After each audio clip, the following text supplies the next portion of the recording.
এখন তো মমতা সরকার, আবার পুলিশ তো মমতার, পুলিশ তো মমতার।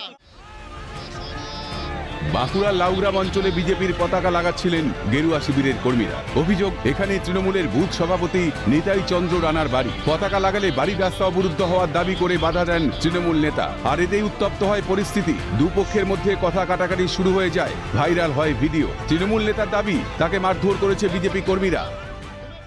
এসে গর্ত খুলছে, তাতে করে আমি নিষেধ করছি যে এখানে গর্ত খুলনি কেন, আমার জায়গাগুলো যে গর্ত খেয়েছিল আমার জায়গা, তা জোর করে তারা শুনবে না, সে আমাকে মারধর করে জোর করে পতাকা কেড়ে দিলে। আক্রান্ত নেতার পাশে দাঁড়িয়েছে তৃণমূলও।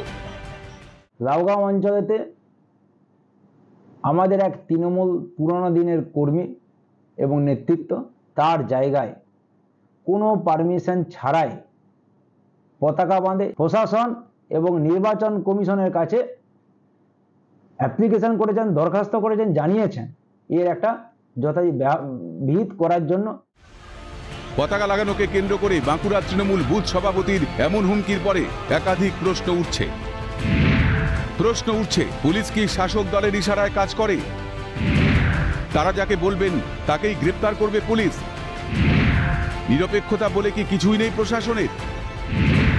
পতাকা লাগানোকে কেন্দ্র করে বিজেপি কর্মীদের সঙ্গে বচসায় তৃণমূলের বুথ সভাপতি। মমতার পুলিশ মন্তব্যে বিরোধীদের অভিযোগই মান্যতা পেল বলে মনে করছে ওয়াকিবহাল মহল। এলাকার মানুষের ক্ষোভ, দাবি বিজেপির। লাউগ্রামের জনতা তাকে প্রতিরোধ করে এবং তার বাড়ির সামনে তারা তাদের যেই দলের ওপর আস্থা আছে সেই দলের পতাকা তার বাড়ির সামনে লাগিয়ে দিয়ে আসে এবং তাকে বোঝাতে চায় যে দেখ আমরা কি করি আর কি করতে পারি।